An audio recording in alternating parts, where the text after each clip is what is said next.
All right, YouTube Live at E3 continues. This is a marathon today, but we're about a half an hour till we get to Bethesda Land, the big Bethesda press conference at 9 p.m. Pacific, midnight Eastern. We'll get some new game announcements there, and we'll also preview that and get ready for tomorrow's live coverage. But right now, I'm joined by the last Game of June developer, the lead game designer, Mattia Traverso. That's perfect. Nice, Mattia. Now, you guys are... And you're Jeff, right? I'm Jeff Keighley. Because the O in your name always throws me off, Geoff? being Italian. Geoff? Jeff? Geoff? Yeah. Now, you guys are in Milan, right? Sorry? You're like in Italy, right? Yeah, actually, we're near Milan, in a tiny Milan. village. Yeah. I think that kind of inspires like the kind of work that we do. It's very tiny. Yeah. There's a lot of love. Yeah. I got to see this game a few weeks ago at a pre-E3 tour. Has an amazing look and feel to it. And I know you worked with some of the folks that have worked with Tim Burton on some of the character designs. Yeah, right? we are actually, it's a collaboration between Steven Wilson, who's a prog rock musician. He was the founder of Porcupine Tree. Yeah. And Jess Cope, who directed his videos and worked with Tim Burton and Metallica. Yeah, and you certainly can see from the characters, you know, people Sure. know from a lot of the very cool Tim Burton characters. Yeah, it's very inspired by that contrast between feeling playful, but also at the same time kind of scary, right? Because the characters don't have eyes, so they feel a bit uncanny, and that's kind of the purpose.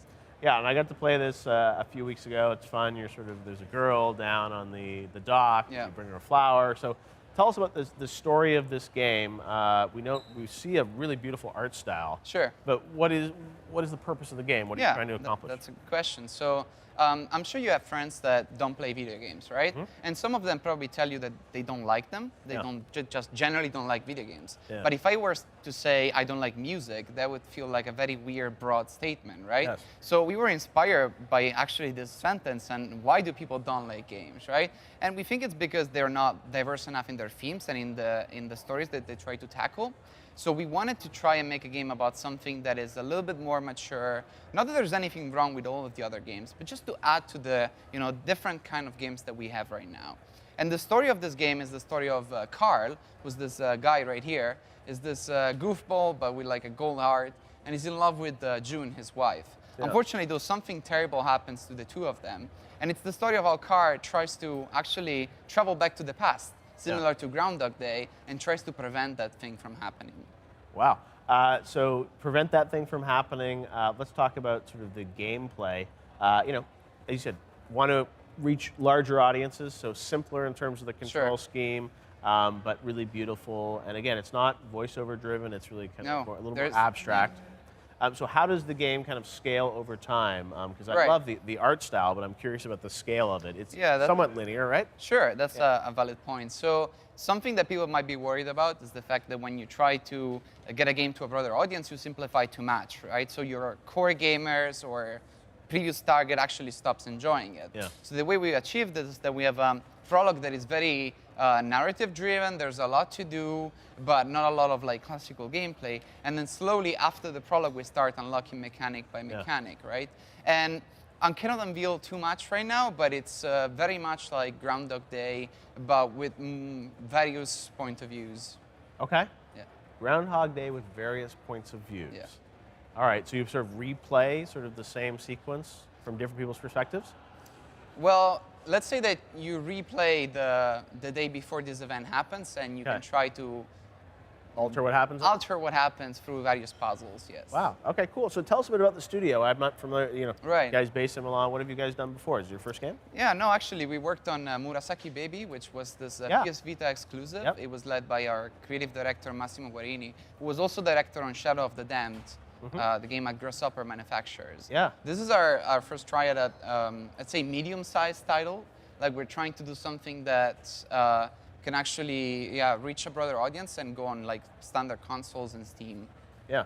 Well, it looks visually really stunning. I'm sure everyone watching this is kind of grabbed by like, oh, I haven't seen a game look like that before. We call this the marmalade shader because it kind of blends colors together to give that watercolor aspect. Yeah. Yeah, it grabs you instantly when you sort of see it and the adventure through it. How far are you guys into the development on this? We're actually very close to completion. Oh, wow. Okay. Yeah, the game is going to be released in 2017. The last day of June? No. Well, look out for something in that day, but yeah. Okay. Yeah, you're going to put something out last day? You have to, right? Well, I guess so. What does the last day of June mean to you guys? Why is it the last day of June, not the last day of August? let's say the protagonist is called June. Oh, okay. So there's like a double meaning there. It's both because the month actually reminds us of some certain feelings that we're trying to evoke, and because of the character and the story. No, again, it's like it's so beautiful and grabs you, and I just can't wait to see where this goes. And again, so much of it is about the abstraction because you don't have a lot of voice or dialogue. Yeah. Sort of, you know, it's how you interpret what's happening in the story too. Actually, not having any facial animations means that we have to use like very simple and abstract concept, right? If a character is angry, he's really smashing his fist. There's not that much subtlety that we can use there. Yeah. So it's a lot about telling a complex story with very simple elements and very simple things. So to make it a bit more relatable, but still try to retain that possibly deep, meaningful message. Yeah. Well, a lot to it. It looks really cool. Last day of June, and it's coming out on a bunch of platforms? It's coming out on Steam and PS4. Steam and PS4. Yep.